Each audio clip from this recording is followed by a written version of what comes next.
नमस्कार। माली समाचार हिंदी में आपका स्वागत है। मैं दिनेश माली। महात्मा ज्योतिराव फूले का धर्म संबंधी चिंतन।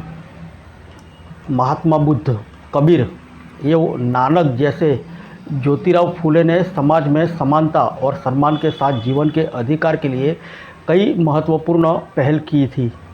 वे हिंदू धर्म में निहित पाखंडों की आलोचना करते थे, लेकिन उनकी आलोचना के केंद्र में कर्म और गुण महत्वपूर्ण था। महात्मा ज्योतिराव फूले एक दूरदर्शी सामाजिक चिंतक एवं क्रांतिकारी समाज सुधारक थे। उनके समकालीन कई समाज सुधारक थे, पर वे समाज में कुछ सुधार चाहते थे। किंतु महात्मा ज्योतिराव फूले समाज में आमूलचूल परिवर्तन चाहते थे। वे महात्मा बुद्ध के समान धर्म प्रवर्तक नहीं थे, किंतु उनका मानना था कि समाज में धर्म पर आध्यात्मिक निर्भरता के कारण किसी प्रकार का सुधार तब तक संभव नहीं है जब तक धर्म में सुधार न हो तथा धार्मिक विचार उन्नत तथा बौद्धिकता पर आधारित न हो। इसी कारण उन्होंने ईश्वर, धर्म, सत्य, पाप, पुण्य, स्वर्ग, नरक आदि सभी के पर अपने विचार प्रकट किए तथा उनमें व्याप्त अंधविश्वास, कट्टरता आदि की आलोचना की। भारतीय समाज में व्याप्त धार्मिक आस्थाओं, मान्यताओं, कर्मकांडों का आधार ईश्वर को ही माना जाता है।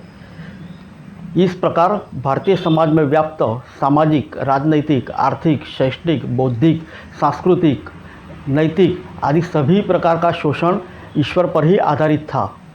महात्मा फूले का मानना था कि जब तक ईश्वर से संबंधित स्वार्थियों एवं पाखंडियों की कल्पनाओं, अंधविश्वास, कुप्रथाओं को दूर नहीं किया जाता, तब तक समाज में सुधार असंभव है।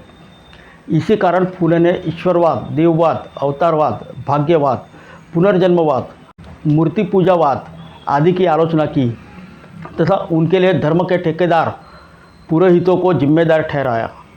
उनके अनुसार स्वार्थी ब्राह्मण पंडितों ने आम लोगों, शूद्रों एवं महाशूद्रों को सदा के लिए गुलाम बनाए रखने के लिए अपने स्वार्थ सिद्ध करने के लिए यह सब ईजाद किया था तथा इनके समर्थन में अनेक झूठे ग्रंथों की रचना की, जिसमें केवल पाखंड और काल्पनिक कहानियाँ भरी पड़ी है, जिनके जाल में अनपढ़ अशिक्षित जनता को फंसाकर वे अपना उल्लू सीधा करना चाहते थे।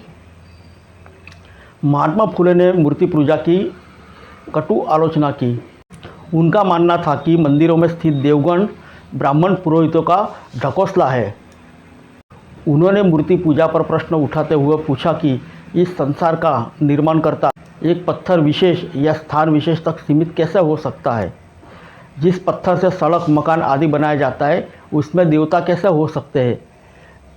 यदि पत्थर में मंत्रों द्वारा देवता आ सकते हैं, तब तो मंत्रों द्वारा मुर्दों में भी जान क्यों नहीं आती? महात्मा फूले ने वर्ण आधारित जाति व्यवस्था को धर्म मानने की आलोचना की। उन्होंने कहा कि जाति प्रथा धर्म नहीं है, बल्कि यह ब्राह्मणों का अन्य लोगों को नीच मानने की प्रवृत्ति है। उन्होंने पेशे को धर्म मानने की भी कड़ी आलोचना की। उन्होंने इसकी मान्यता पर भी सवाल खड़े किए। फूले ने पूछा कि यदि सभी का निर्माता एक है, तो सभी चीज़ों को सबके लिए बनाया गया है, तो फिर धर्म अनेक कैसे हो सकते हैं? महात्मा फूले का मानना था कि किसी भी व्यक्ति को सामाजिक समानता, राजनैतिक भागीदारी, धार्मिक एवं आर्थिक स्वतंत्रता तथा शिक्षा प्राप्ति के अधिकार से वंचित करना तथा उनके शारीरिक एवं मानसिक रूप से धर्म के आधार पर शोषण करना या शोषण को धर्म मानना क्रूरता है। उन्होंने कहा कि धर्म मानव मात्र की सेवा है। यह स्वतंत्रता, समानता तथा बंधुता की भावना है। महात्मा फूले की दृष्टि में धर्म वह है जो समाज के हित में, समाज के कल्याण के लिए है। जो धर्म समाज के हित में नहीं है, वह धर्म सत्य नहीं है। महात्मा ज्योतिराव फूले का मानना था कि समाज के विकास के लिए यह आवश्यक है कि समाज का संगठन ऐसा हो कि उनके सभी सदस्यों को स्वतंत्रता एवं समानता के अधिकार के बिना किसी भेदभाव के प्राप्त हो तथा उनके बीच बंधुता और भाईचारा हो। उनके अनुसार विश्व एक परिवार है।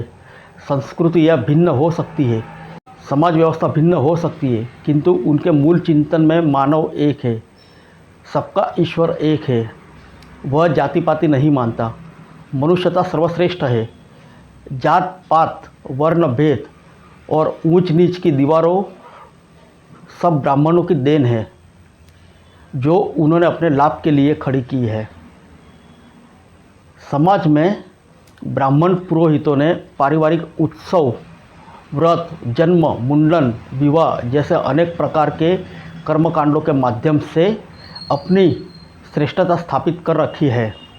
फुले का मानना था कि किसी भी समारोह में ब्राह्मण पुरोहितों का जब तक पूर्ण बहिष्कार नहीं किया जाता, तब तक समाज से ऊंच नीच का भेदभाव खत्म नहीं होगा। बहुजन तबके के लोग नीची समझे जाएंगे तथा उनकी आने वाली संतानें भी छुआछूत और सदियों की गरीबी और उत्पीड़न से छुटकारा नहीं पा सकेगी। फुले का मानना था कि विभिन्न प्रकार के कर्मकांड, धार्मिक अनुष्ठान सीधे साधे जनता को लूटने के लिए बनाए गए हैं। उनके अनुसार ये एक पुश्तौनी धार्मिक लूट है। उनके विचार में जाति और धर्म का ब्रह्मजाल अन्याय और शोषण की प्रक्रिया को बनाए रखने के लिए फैलाया गया है। महात्मा फुले ने लोगों को पुरोहितों के भ्रमजाल से दूर रखने के लिए सीधे साधे मंगल विधियों की रचना की। उन्होंने उन विधियों द्वारा अपने ही लोगों के माध्यम से सभी समारोहों को पूरा करने का आह्वान किया। महात्मा फुले निम्न वर्ग के व्यक्तियों की दयनीय हालत के लिए ब्राह्मणों के निजी स्वार्थ को ही जिम्मेदार मानते हैं। उनके अनुसार ब्राह्मणों ने अपनी झूठ मूठ की काल्पनिक ग्रंथों की सहायता से अपनी श्रेष्ठता सिद्ध की तथा यहाँ के शूद्र तथा अतिशूद्रों को सभी अधिकारों से वंचित कर स्वयं सभी अधिकार को रख लिया। उनकी शिक्षा प्राप्ति के अधिकार पर भी कठोर पाबंदी लगा दी। महात्मा फुले का मानना था कि स्वतंत्रता और अवसर की समानता हर मनुष्य की बुनियादी आवश्यकता है। स्वतंत्रता के अभाव में किसी भी व्यक्ति का संपूर्ण व्यक्तित्व का संपूर्ण विकास नहीं हो सकता। वे समाज में व्याप्त छुआछूत को सबसे बड़ा अपराध मानते थे। उन्होंने उसकी आलोचना करते हुए कहा कि कट्टरपंथी ब्राह्मणों ने ईश्वर तथा मानवता के साथ छल किया है। जो लोग सभ्यता की दौड़ में पिछड़ गए, उनके साथ पशुओं से भी बदतर सलूक किया गया। महात्मा फुले के विचार में समाज में व्याप्त धार्मिक कट्टरता और अंधविश्वासी सामाजिक एकता और बंधुता में सबसे बड़ी रुकावट है।